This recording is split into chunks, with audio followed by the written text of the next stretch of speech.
Olá, esse é o programa Texto e Contexto, um programa online da Igreja Adventista da Promessa, onde nós conversamos sobre temas de natureza doutrinária e teológica.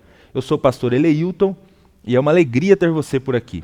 Nós vamos iniciar, no programa de hoje, uma nova temporada de estudos no programa Texto e Contexto. E dessa vez nós vamos falar sobre a Trindade Divina. Eu quero pedir para você aproveitar esse momento inicial do nosso programa para compartilhar o link do programa Texto e Contexto, para que mais pessoas também sejam alcançadas por esse conteúdo, edificadas por esse conteúdo que é produzido no programa Texto e Contexto. Como você sabe, a cada programa nós temos aqui alguns convidados que nos ajudam na discussão a respeito dos temas que são tratados no programa Texto e Contexto.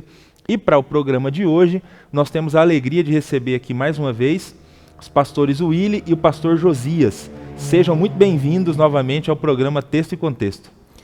Prazer é nosso, pastor Eleilton, estar juntamente com os irmãos para tratar de questões concernentes ao reino de Deus. E hoje um tema muito importante, triunidade divina. É um prazer estar aqui. Amém. Paz, pastores, a paz do Senhor Jesus, queridos irmãos e irmãs. Satisfação em estar aqui mais uma vez com vocês. Temas relevantes para a nossa caminhada espiritual, que o Senhor nos abençoe, nos dê direção aqui nesse estudo. Amém. Hoje é um tema importante e desafiador, falar sobre Trindade.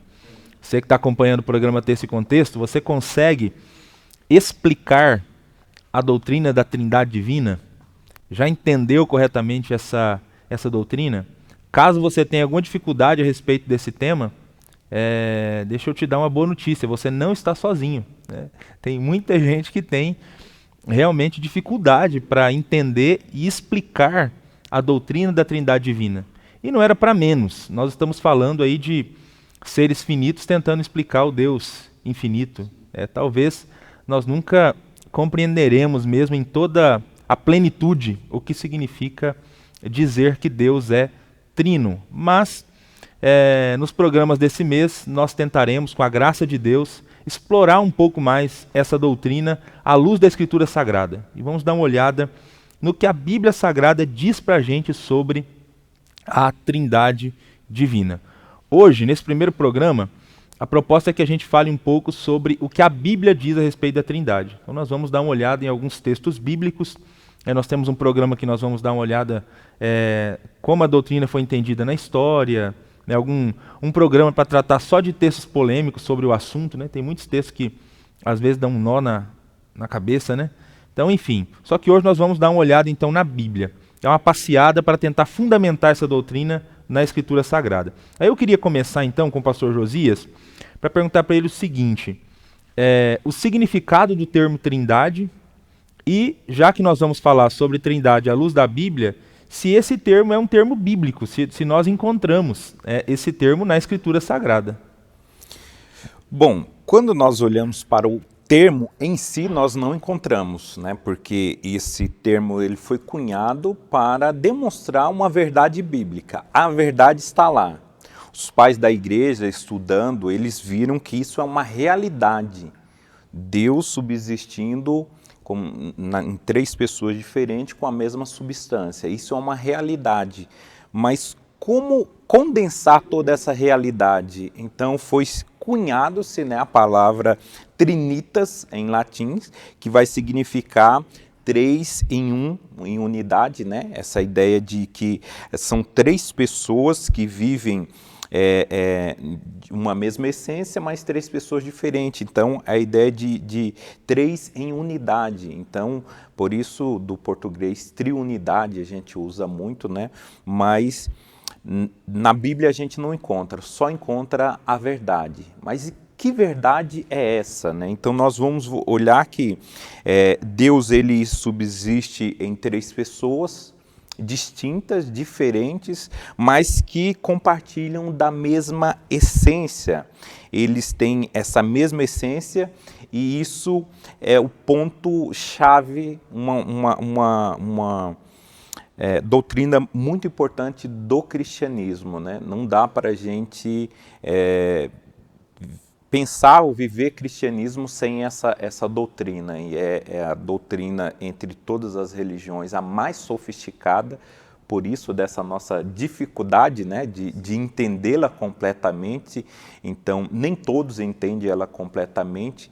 Dos que entendem, poucos explicam, sabem explicar, e daqueles que sabem explicar, depois de explicar, ainda tem a dúvida se o outro entendeu de fato, né?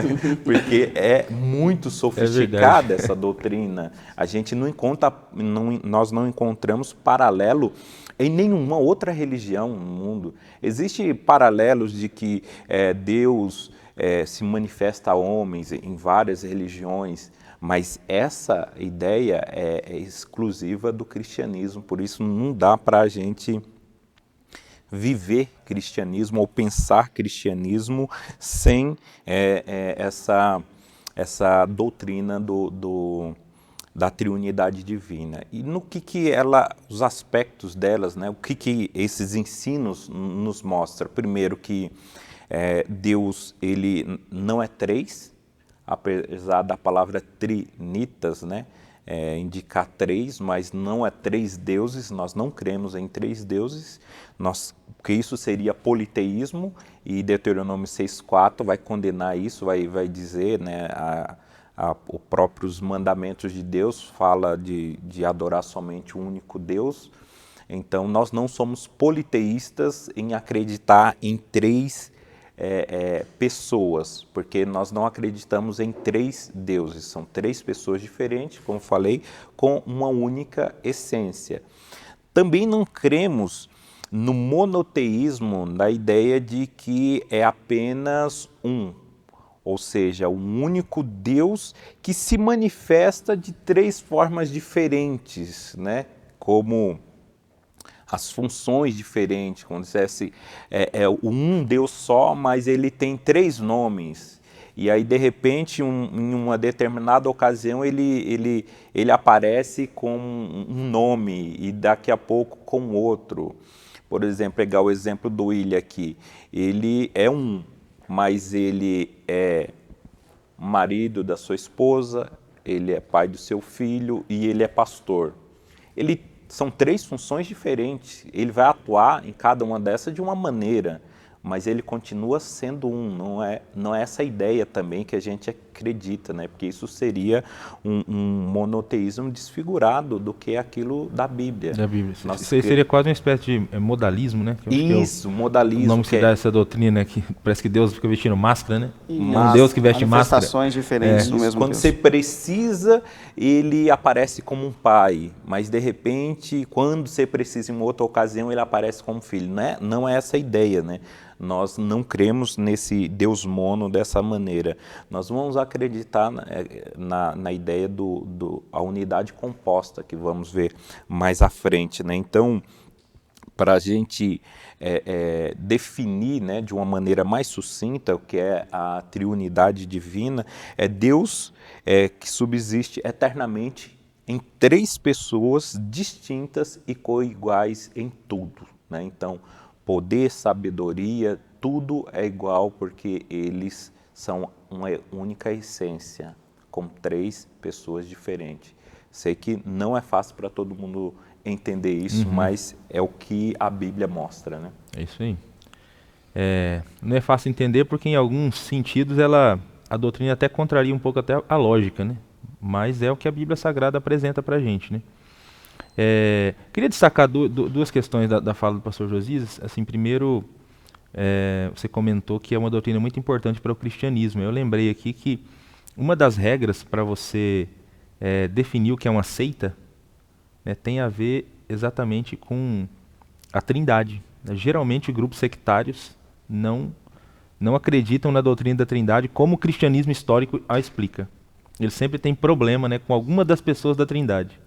Porque eles sempre tiram algo da pessoa de Jesus, né? Ou até da pessoa do Espírito Santo, de modo que eles não fecham com a doutrina da Trindade como a gente fecha, né? É uma questão importante porque isso muda o Deus em quem nós cremos, né? Mudar algum aspecto da Trindade muda a divindade em si, então muda o Deus em si. Então essa linha, de fato, ela vai discernir bastante aqui uma seita de uma comunidade de fato cristã. É isso aí. E a outra questão o pastor Josias, na resposta também, ele usou o termo triunidade, né? Talvez alguns dos que nos assistem agora devem se lembrar do nosso doutrinal. O estudo número 2 do doutrinal é sobre esse tema, e lá no doutrinal o título é triunidade, né? Não é trindade, é triunidade. E aí muita gente até pensa que às vezes o termo trindade é errado, né? Por conta disso. Na verdade, trindade não significa três deuses, né? Como o próprio pastor Josias disse, é a palavra que vem de trinitas, e a palavra em si representa um conceito, né? Então a palavra em si não significa três deuses. As duas seriam apropriadas para uso, né? Para falar da doutrina. Talvez triunidade já deixe mais claro, né? O que a gente quer dizer, mas trindade também não está errada, né? Não é a palavra. Eu fico pensando na dificuldade dos pais da igreja, né, para dizer assim, que palavra a gente vai inventar para cunhar isso, que vocês vão acompanhar junto com a gente no longo desses programas e outros, né, toda a complexidade que é esse tema. E aí você cunhar em uma única palavra toda essa complexidade foi um exercício muito grande para chegar a ser a essa definição, né? Então, houve concílios e concílios para poder chegar a um credo comum, a uma crença comum a respeito disso e condensar isso. Então, hoje, quando se fala em trindade ou triunidade divina, né, já vem na mente todas essas questões complexas que está por trás disso, né? É isso aí. Bom, para tentar resumir a doutrina da Trindade, talvez a gente poderia utilizar 3 frases. É até engraçado, né? Trindade, 3 frases.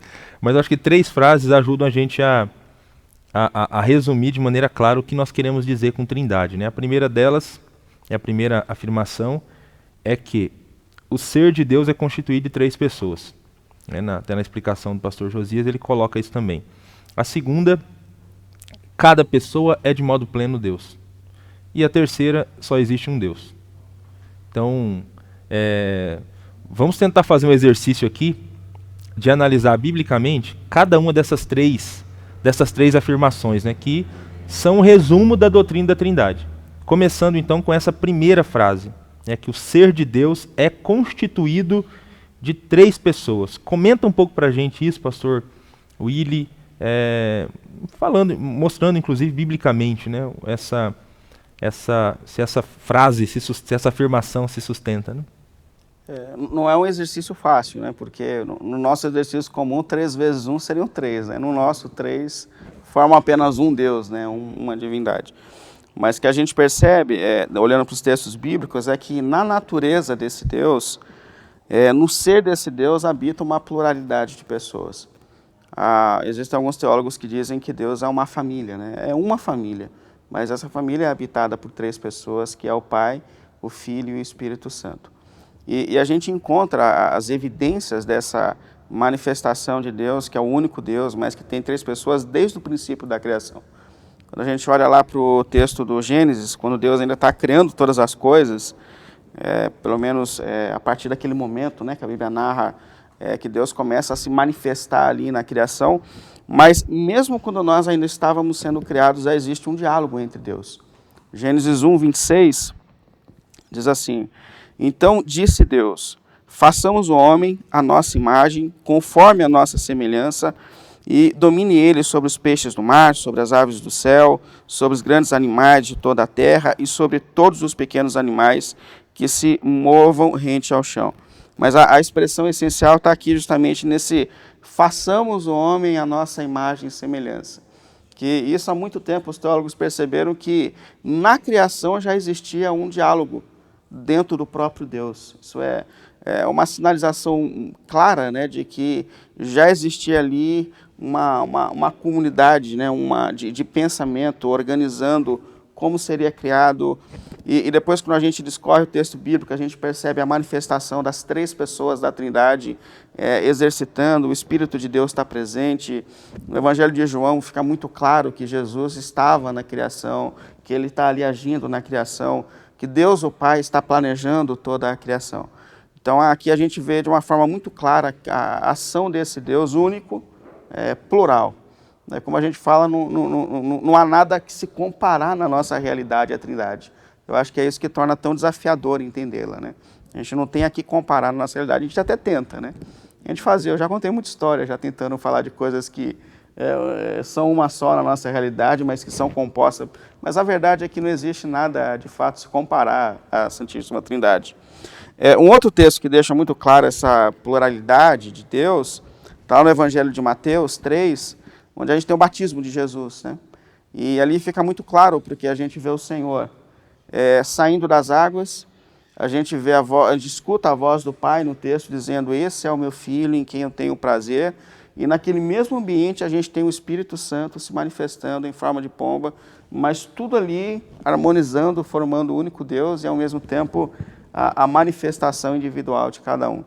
E no Evangelho é interessante a gente perceber que a própria Bíblia mostra Jesus falando dessas outras pessoas, né? Se a gente pegar aqui, eu vou pegar no Evangelho de João, capítulo 14, versículo 12, para a gente observar como o próprio Senhor Jesus comenta a respeito dessa pluralidade que existe na família de Deus.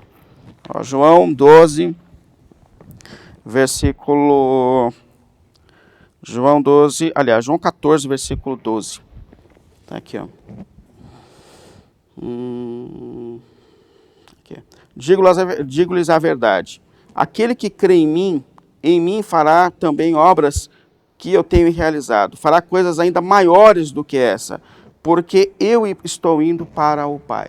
É interessante que aqui Jesus cita o Pai, né? Ele faz essa distinção de que ele não só falava nas suas palavras nitidamente que ele e o Pai eram um, o que deixou os mestres da época extremamente agoniados, porque esse negócio de que eles eram um quer dizer que eles tinham a mesma essência, mas ele mesmo aqui destaca que de fato existem as duas pessoas, eu estou voltando para o meu Pai.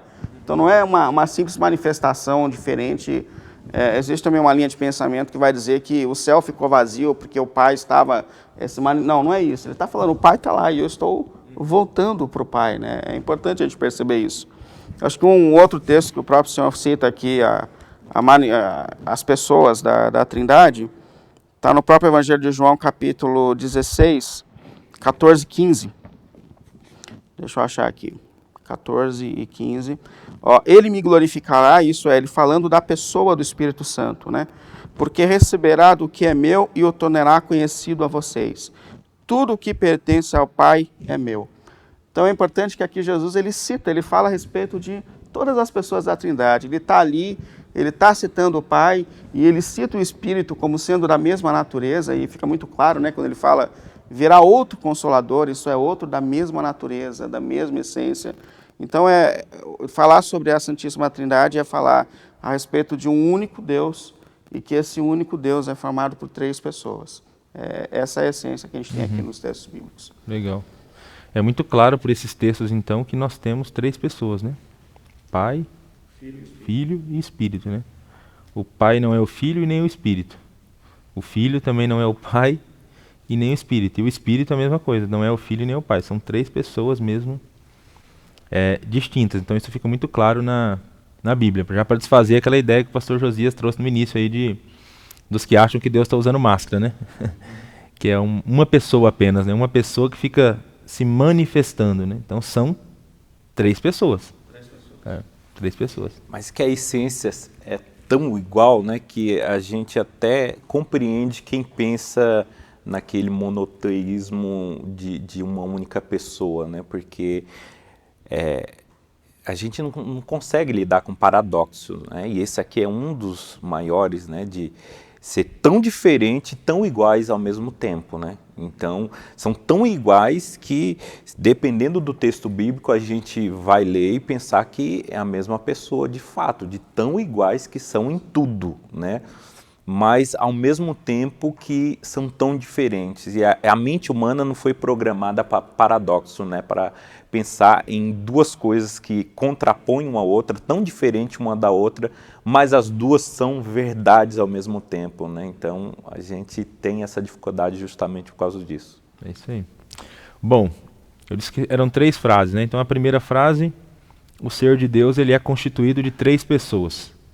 A segunda frase, que resume a doutrina da Trindade, é que cada pessoa é, de modo pleno, Deus. Então são 3 pessoas e cada pessoa é de modo pleno Deus. Fala um pouco para a gente sobre essa segunda afirmação, pastor Josias, à luz da Escritura Sagrada. Cada pessoa é de modo pleno Deus. A Bíblia está recheada, são vários, né? A gente vai citar aqui alguns textos, mas são muitos textos que vão mostrar que o Pai é plenamente Deus, que o Filho é plenamente Deus e que o Espírito Santo é plenamente Deus. Eu acho que no imaginário, né, dos cristãos de todos os lugares do mundo, nós não temos muita dificuldade para afirmar que o Pai é Deus, né? Então, isso já desde o Antigo Testamento ficou muito claro que o Pai é Deus. Mas só vou citar aqui Gálatas 1, 4 e 5, que Paulo, ele de fato reafirma isso que já foi amplamente divulgado. Ele fala a respeito do Pai. Nosso Deus e Pai, a quem seja toda glória para os séculos dos séculos. Então, ele está afirmando que o Pai, ele é Deus, ele tem a essência divina. E aí, outros vão ter mais dificuldades para enxergar Jesus como Deus, né? Os próprios judeus, como o pastor Willy citou aqui, ficaram alvoroçados quando ele afirmou que ele era Deus, né? E até o dia de hoje, como você disse, muitas seitas, né, vão querer tirar essa glória do Filho, né, de ser Deus, dizer que é uma criatura e tal. Mas a própria palavra de Deus também vai afirmar que ele é Deus. Acho que o mais enfático é João no capítulo 1, quando diz que lá no princípio, que o pastor ele citou aqui da criação, ele estava lá e diz que ele era o verbo e era Deus, né? Então não tem nada mais taxativo e categórico do que essa afirmação de João, de que ele estava no início, participou da criação, que todas as coisas veio por intermédio dele, que ele sustenta também, e ele afirma dizendo que ele era Deus, ele continua sendo Deus. Vamos ver também Tomé, né, uma afirmação extraordinária, depois daquele momento de dúvida, né, será se ele ressuscitou mesmo, quando ele vê, ele não tem uma outra conclusão a não ser essa, né, Senhor meu e Deus meu, né, então fica muito claro essa passagem de que Jesus Cristo, assim como outras, né, Paulo vai afirmar também lá em Tito, chamar Jesus Cristo de grande Deus, em Romanos 9:5 ele vai chamar de bendito Deus, né, então são muitos os textos que vão mostrar que o Filho também ele é Deus.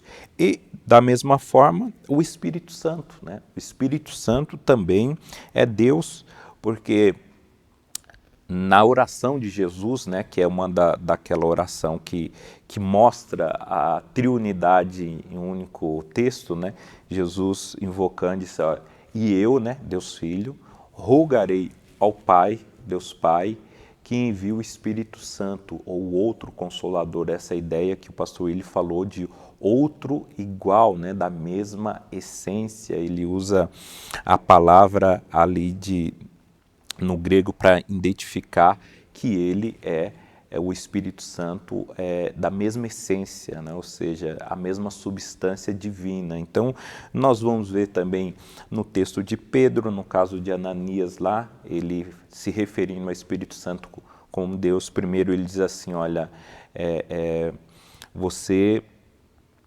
mentiu para o Espírito Santo.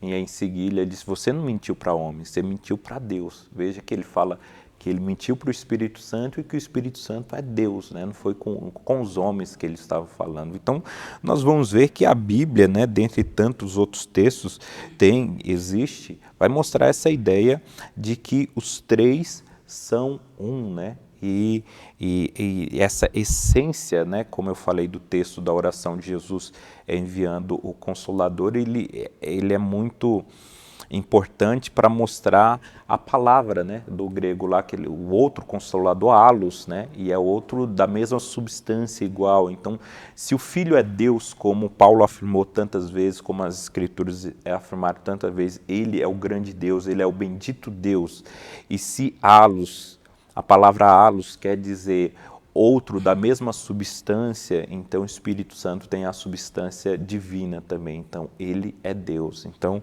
entre muitos textos nós destacamos esse de que os três são Deus.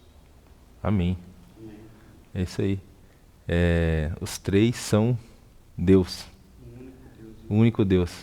A gente fala até Deus no singular, né? Dá até uma quebrada na gramática para não dar uma para não dar uma conotação equivocada, né? Nesse caso aqui a teologia está acima da gramática, né? Está acima da gramática. Fora da gramática, fora da matemática, fora de tudo, né? Porque fora a de gente tudo. É isso aí. Eu acho curioso que nesse momento em que Tomé ele fala para o Senhor, né? O Senhor é Deus, né? Senhor meu e Deus meu. Aquele momento era uma oportunidade que Jesus teria de falar assim, opa, Deus não. Deus é só o Pai, não é? Era um momento que ele tinha ali de falar assim, como fizeram os apóstolos, né? Os apóstolos sempre fizeram isso quando alguém caiu aos pés deles diante do poder de Deus. Eles diziam, não, levanta porque eu sou um ser humano igual a você. Se Jesus não fosse Deus, naquele momento ele teria uma excelente oportunidade de falar para Tomé, não, é o Pai que é Deus, né? Não. Ele assume a natureza divina, de fato. Fica muito nítido ali que ele de fato é Deus, né? É isso aí.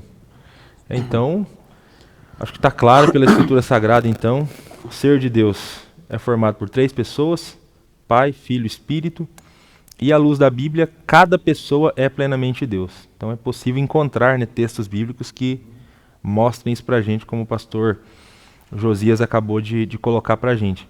Enquanto você falava, eu lembrei aqui daquele texto de Isaías capítulo 6, do Senhor assentado no alto e sublime trono, né, com os serafins ali cantando Santo, Santo. Nós sempre ligamos essa imagem do Deus assentado no trono apenas com a figura do Pai, né? E ali a gente tem mesmo essa ideia de Deus, né? Deus conversando com Isaías e tal. A gente vem para o Novo Testamento e João capítulo 12 diz que coloca Jesus como o que estava sentado nesse trono. E em Atos capítulo 28, Paulo, falando sobre essa visão, né, ele disse assim bem disse o Espírito Santo a respeito de vocês. Aí ele cita o texto da fala de Deus com Isaías, ali no capítulo 6. Então, Paulo coloca o Espírito Santo assentado no alto e sublime trono. Então, extraordinário isso, não? As pessoas, isto é, o Deus Todo-Poderoso está ali, né, e é possível perceber, então, cada pessoa também sendo chamada de Deus e fazendo parte dessa visão de Isaías 6, né? Que é um texto extraordinário, que arrepia, né? Toda vez que a gente lê aquele texto, os anjos, né? Os serafins, é um texto extraordinário. Extraordinário mesmo, verdade. Bom, vamos para a última verdade então, né? Porque a primeira verdade, o ser de Deus é formado por três pessoas. A segunda verdade, cada pessoa é plenamente Deus. Pela lógica, a terceira verdade deveria ser, então existem três deuses. Isso é o que diz a lógica, mas como nós já comentamos aqui, essa doutrina é paradoxal, né? Então a última verdade existe só um Deus. Apesar do ser de Deus ser formado de três pessoas e cada pessoa ser plenamente Deus, existe apenas um Deus. É isso que a Bíblia diz, pastor Willy? Comenta um pouco para a gente sobre essa questão, essa última afirmação. Sim, isso é extremamente essencial. Como você disse, depois de tanto falar a respeito da manifestação de três pessoas, né, concluir que de fato há um único Deus. A gente não está falando de maneira alguma aqui de politeísmo, que seria uma realidade completamente antibíblica. Até o texto de Deuteronômio 6, o pastor José até citou, ele fala ali incisivamente, né, que nós cremos num único Deus, diante de uma realidade social de politeísmo, né, onde as pessoas tinham várias divindades, um Deus para cada questão, um Deus para cada coisa. A Bíblia faz questão de dizer que existe um único Deus. Porém, é interessante que o termo que é usado ali para o único, ele é o mesmo usado para falar a respeito do casal criado por Deus, é uma família criada por Deus. Então, não é um termo que fecha essa realidade de que, de fato, existe dentro desse único Deus três pessoas. Existem alguns textos bíblicos que eles fazem, aliás, existem muitos textos bíblicos que fazem questão de afirmar que esse Deus é único. Apesar dessas três pessoas que existem dentro dele, há um único Deus. Há um único que nós buscamos, há um único trono, como viu Isaías, né? Um único ser, de fato. Queria ler aqui um texto de 1 Timóteo, capítulo 2, versículo 5, que diz assim, pois há um só Deus e um só mediador entre Deus e os homens. O homem, Cristo Jesus. Ou seja, há um só Deus. Apesar de fato ter essa manifestação das três pessoas da Santíssima Trindade, a divindade é uma só. É completamente fora da nossa lógica e da nossa conta, mas é justamente isso que o texto bíblico está dizendo, que há só um Deus que nós buscamos, que formou os céus e a terra, que sustenta todas as coisas. E dentro desse Deus único existem três pessoas. Mais um texto que fala dessa unidade é Romanos 16, versículo 27. Só para a gente deixar aqui bem claro aqui que a Bíblia fala a respeito desse único Deus. Romanos, capítulo 16, no versículo 27. Sim, ao único Deus sábio seja dada a glória para todos sempre. Amém, amém. Ou seja, ao único Deus sábio. Então, é bem importante a gente destacar que, apesar da gente deixar ver nitidamente que, de fato, nesse único Deus existem três pessoas, a divindade é uma só. Eles formam um único Deus, que nós buscamos a um único Deus, por meio do nosso Senhor Jesus Cristo, guiados pelo Espírito Santo de Deus, levados ao Deus nosso Pai, porém, esse Deus, ele é único. Amém. Tanto é que o cristianismo é considerado uma religião monoteísta, né? Entre as religiões, as grandes religiões monoteístas está o cristianismo. Apesar de defendermos a pluralidade de pessoas e que cada pessoa é plenamente Deus, somos monoteístas porque defendemos o que a Bíblia diz, que há um único Deus, né? É difícil explicar e entender isso, né? A gente compreende, né? Até por isso surgiram, acho que algum de vocês comentou aqui em algum momento, já numa das falas, já surgiram tentativas, né, de tentar ilustrar essa verdade. Eu acho que toda tentativa chega um momento que ela vai ter algum gap, alguma falha, né? Porque nós estamos tentando ilustrar de maneira simplificada algo que é profundo demais. Então, já vi, por exemplo, dos três estados da água, né? Sólido, líquido e gasoso, mas é tudo água, né? Tudo água, a mesma essência. E aí agora tem-se a ideia do plasma, né? Que é uma outra composição da água, que aí já não serve mais essa comparação. Porque é difícil, porque esse é muito ínfimo, né? Tudo que a gente tem aqui embaixo do Sol, né? Seria comparar uma luz de uma lanterna com o Sol, né? Vamos tentar... existe o Sol ali, mas para tentar clarear mais, vamos apontar uma lanterna ali para ver se você enxerga mais isso. A gente vai lidar com essas questões, né? Que tudo que a gente pegar aqui tem a ideia do ovo, antigamente o pessoal falava a ideia do ovo, né? Da composição e tal, mas tudo que a gente for pegar é tão ínfimo que é melhor abandonar e dizer, olha para o Sol, né? Você não tentar entender, mas olha para ele, porque não tem como. Mas é interessante que, apesar do desafio, a gente precisa entender o que a Trindade representa para a gente, porque nós somos feitos à imagem e semelhança desse Deus. Né? E é nessa família perfeita de amor que a gente encontra o sentido da vida. Então é importante a gente perceber Jesus concluindo o ministério dele aqui na terra, orando ao Pai, pedindo, Pai, que esse amor que existe entre nós seja uma realidade entre aqueles que são meus discípulos. Então, o exemplo que eu tenho, o ápice da minha santificação está em me tornar parecido com Deus Trino, né? É interessante até que a gente sempre comenta que lá no Gênesis, Deus só fala que o ser humano é feito à sua imagem e semelhança quando ele cria a mulher. Ou seja, agora eles podem se relacionar, agora eles podem ser... existem dois seres, é macho e fêmea, mas existem dois seres iguais, compatíveis, assim como existe na Santíssima Trindade três pessoas iguais, compatíveis, que se amam eternamente. Aí ele fala, agora eles foram feitos à semelhança do que nós somos. Então, por mais que a gente não explique, é óbvio que a gente não vai explicar, e já cantaram isso, né, que ninguém de fato explica a Deus, é uma polêmica sobre a música, mas é importante a gente perceber que é na Trindade que a gente encontra um sentido para a nossa vida. É no amor que existe dentro do próprio Deus que a gente encontra sentido para os nossos casamentos, para as nossas comunidades locais, que o propósito de Deus é que nós sejamos iguais a Ele.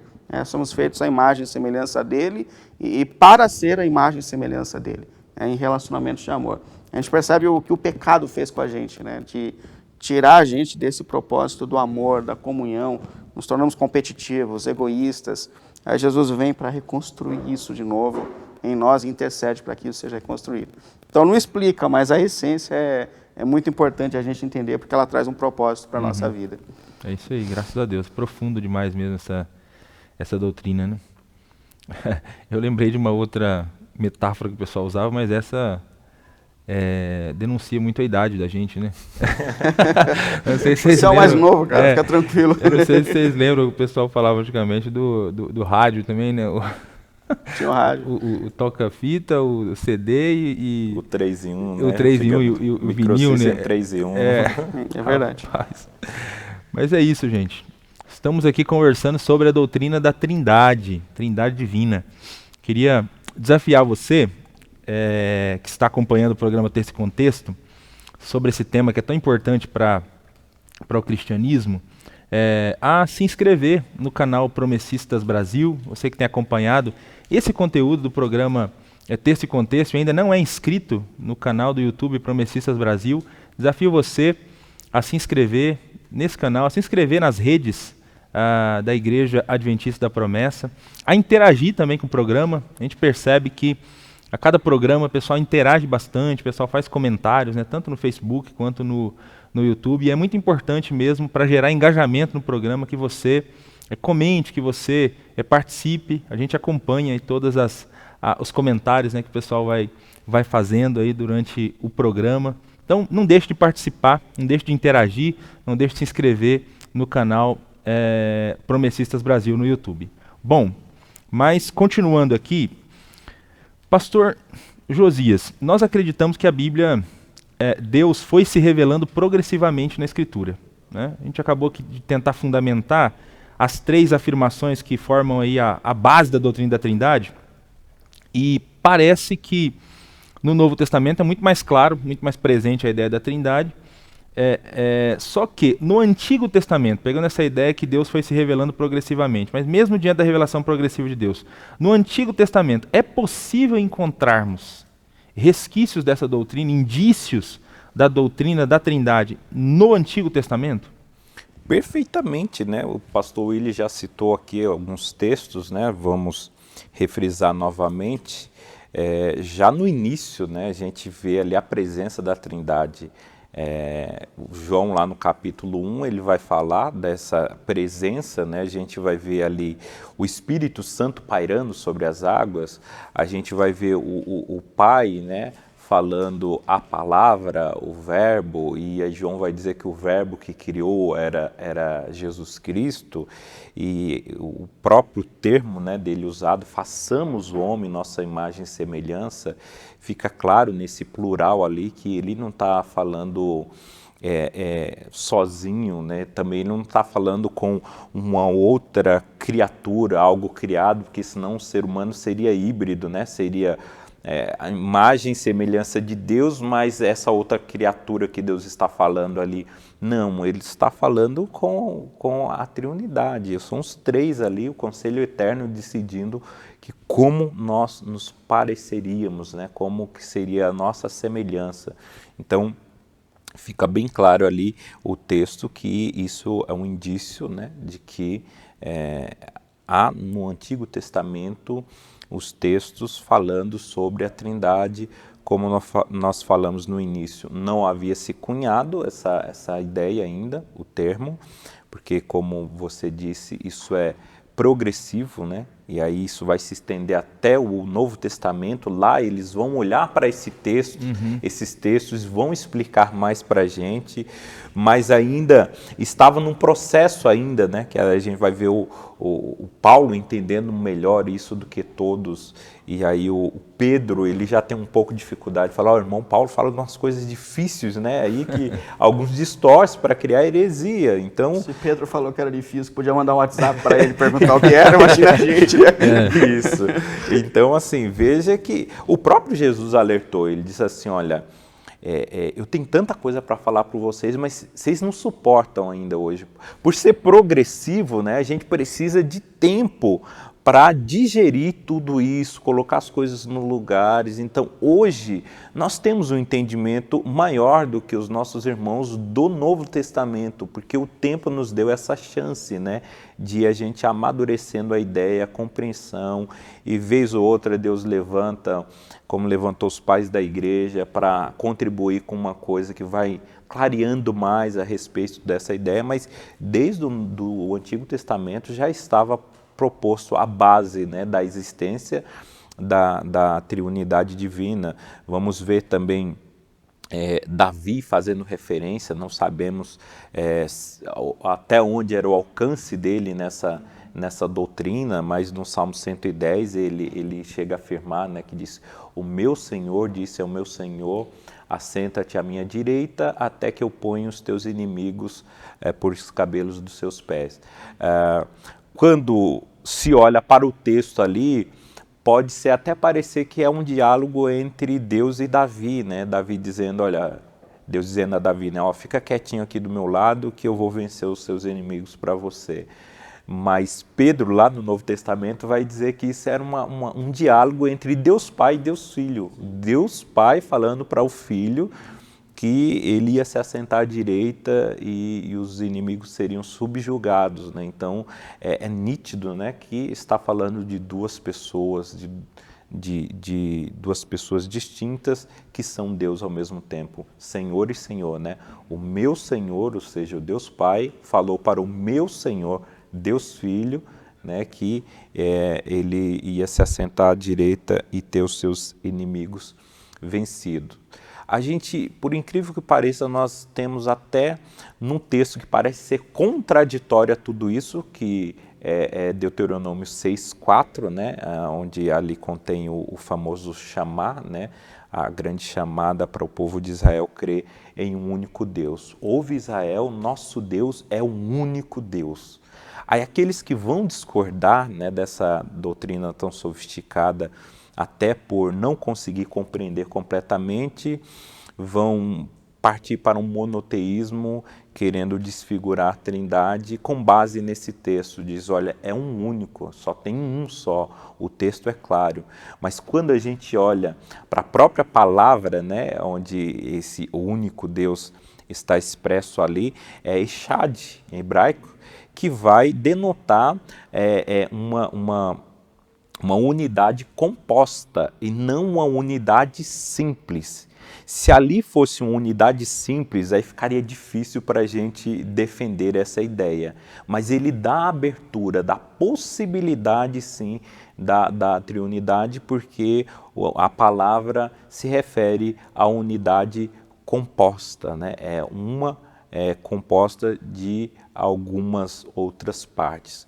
Como falamos, para a gente explicar o que é uma unidade composta, a gente, até em meios terrenos aqui, a gente consegue explicar, mas quando a gente tenta aplicar para Deus, vai ficar faltando alguma coisa, né? Por exemplo, uma unidade composta é o povo brasileiro. Só existe um povo brasileiro, mas composto de milhões de brasileiros.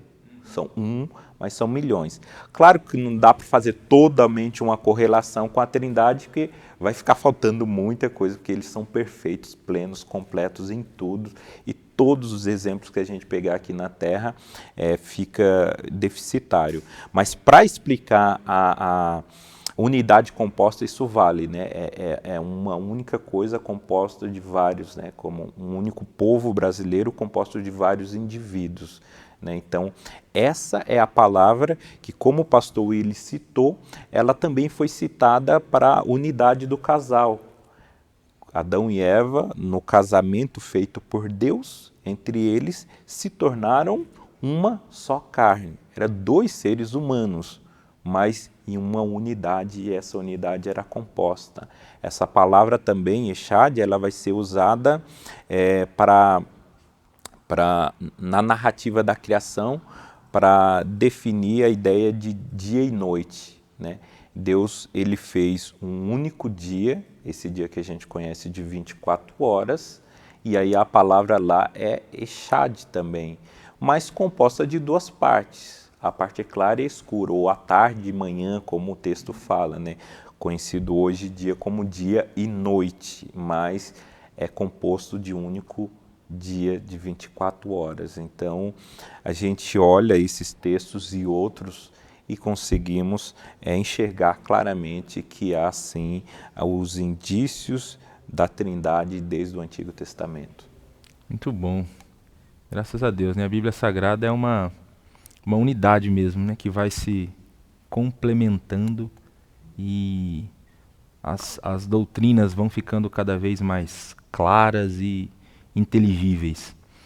Bom, se no Antigo Testamento a gente tem indício, no Novo Testamento parece que vai ficar muito mais claro essa ideia da doutrina da Trindade. Inclusive nós temos no Novo Testamento vários textos que os teólogos chamam de textos triádicos, que são textos onde as três pessoas são citadas neles, né? O pastor Josias até comentou sobre um desses textos há pouco. É um texto do Evangelho de João, quando Jesus fala que rogaria ao Pai para enviar o outro Consolador. Então você tem os três ali no mesmo texto. Mas existem outros textos triádicos. Eu gostaria que o pastor Willy comentasse um pouco para a gente sobre esses textos e sobre essa doutrina no Novo Testamento, né? A presença da doutrina da Trindade no Novo Testamento. É importante porque é isso que o pastor Josias explicou bem, que é sinalizado no contexto do Antigo Testamento, né, que a gente percebe ali as evidências. No contexto do Novo Testamento é claro, né? A gente fala que é uma das grandes revelações nítidas, né, do Novo Testamento é em relação à Santíssima Trindade. Existem vários textos que deixam isso muito claro. A gente já falou a respeito do batismo do Senhor Jesus Cristo. Ali a gente tem uma manifestação explícita das três pessoas, né? O Senhor saindo da água, a voz do Pai vindo do céu, o Espírito Santo vindo sobre o Senhor por meio de uma pomba, ou em forma de uma pomba. Mas eu acho que um dos que fica mais evidentes é quando o Senhor Jesus está terminando a obra aqui, e lá em Mateus 28, Mateus 28, 19, ele conclui dizendo assim, ó, isso é a ordem que ele dá para os seus discípulos e para nós, né? Portanto, vão, façam discípulos de todas as nações e batizando-os em nome do Pai, do Filho e do Espírito Santo. Aqui fica muito evidente que a ideia da redenção fica nítido lá no princípio que a Trindade está na criação, e fica muito nítido agora aqui que no projeto da redenção do ser humano os três estão explicitamente envolvidos, né? O Pai, o Filho e o Espírito Santo. E é por isso que o Senhor faz questão de deixar essa missão para a gente de batizar em nome dos três, porque existem três pessoas envolvidas na criação, na redenção e na transformação do ser humano. E é curioso. Quem professa a fé publicamente entra numa relação com os três, né? Com os três. Desde o início ali, né? Em nome de Pai, Filho e Espírito, né? Bem interessante esse envolvimento. E fica muito claro nesse texto aqui a manifestação, aquilo como o pastor Josias que mostra que é sinalizado no contexto do Antigo Testamento, aqui Jesus deixa completamente explícito para que a gente perceba que de fato existem três pessoas envolvidas desde a criação à nossa redenção. E não só envolvidas na criação, na redenção, mas no sustento dos redimidos também, porque lá em 2 Coríntios 13, 14, nem todas as Bíblias têm esse texto no mesmo versículo, não sei se às vezes é 13, 13, né? Não sei se você já viu, tem umas versões diferentes. Já vi os irmãos conversando, não, mas não tem na minha, tem, só muda o versículo. Mas é bem importante que a gente conclui também todas as nossas celebrações com essa bênção, né, que envolve a missão de Jesus Cristo, o cuidado de Deus, o nosso Pai, e a união que é gerada ali pelo Espírito Santo de Deus. Então, é muito nítido no contexto do Novo Testamento, quando a gente olha para os textos, aquilo que era sinalizado no contexto antigo, é de fato explícito aqui no contexto do Novo Testamento, nos textos que a gente tem. Amém. Muito bom, gente. Graças a Deus, né? É uma doutrina que está presente, então, na Escritura Sagrada, a doutrina da Trindade Divina. Acho que deu para quem está nos acompanhando aí dar uma boa refletida sobre essa doutrina hoje, olhando algumas questões do Antigo, olhando algumas questões do Novo Testamento. E nós estamos chegando ao final desse programa de hoje. Primeiro programa dessa temporada falando sobre a Trindade Divina. Hoje nós tentamos dar uma olhada na Bíblia Sagrada e apresentando essa doutrina à luz dos textos da Escritura Sagrada, e esperamos que você tenha sido edificado com essa exposição de hoje, essas nossas reflexões sobre o tema no dia de hoje, nesse primeiro programa. Caminhando para o final, eu queria pedir para o pastor Josias apresentar um desafio para todos aqueles que estão nos acompanhando e que estudaram esse tema com a gente hoje. E na sequência que o pastor Willy, ele orasse também por todos nós, por todos que acompanharam o programa Texto e Contexto. Bom, irmãos, nossos desafios são vários diante de algo tão complexo. Primeiro deles, eu gostaria que você não se furtasse de estudar e se aprofundar cada dia mais nesse tema, porque ele é de fundamental importância não somente para a igreja, para o coletivo, mas para nós como indivíduos na família. Pois, como o pastor ele falou, a Trindade nos criou a sua imagem e semelhança. Então nós encontramos nele a razão de viver, porque vivemos para a glória desse Deus Trino. Nós encontramos nele a razão de como viver. Então, se alguém quer ser homem, tem que aprender com a Trindade. A mulher tem que aprender com a Trindade como ser mulher. O convívio em família, o relacionamento está baseado nesse. Nós não nos espelhamos em homens e ídolos desse mundo, mas sim na Santíssima Trindade. Eles são plenos e nós só alcançaremos a plenitude nossa ao imitarmos a Santíssima Trindade. Então, o meu desafio para todos nós é estudar mais, entender mais e a maneira que nós entendemos, vamos viver essa proposta de sermos tão parecidos, tão unidos que possamos nos confundir uns com os outros de tão unidos que estamos. Santo Deus e Pai, pelo nome do nosso Senhor Jesus Cristo, nós nos colocamos aqui diante de Ti, Senhor. Damos a Ti toda a glória por tudo quanto o Senhor tem feito, por nossas vidas, por nossa redenção, obra na qual o Senhor tem se envolvido desde o princípio de todas as coisas, nosso Criador e nosso Redentor. E nós estamos aqui, Senhor, como povo redimido por Ti, pelo nome de Jesus, chamados para viver agora a Tua imagem, a Tua semelhança, Senhor. E nós pedimos a Ti, pelo nome do Senhor, que a Sua imagem, que a Sua natureza, no poder do Teu Espírito, cada dia se manifeste mais em nossas vidas, em nossos relacionamentos, Senhor.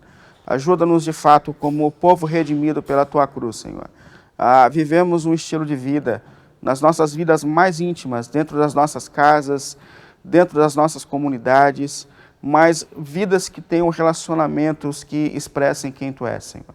Como diz aqui o pastor Josias, esse é o propósito da nossa vida. Nos tornarmos cada dia mais santos, mais parecidos com o Senhor, que é um Deus eterno, de amor, Deus trino e único.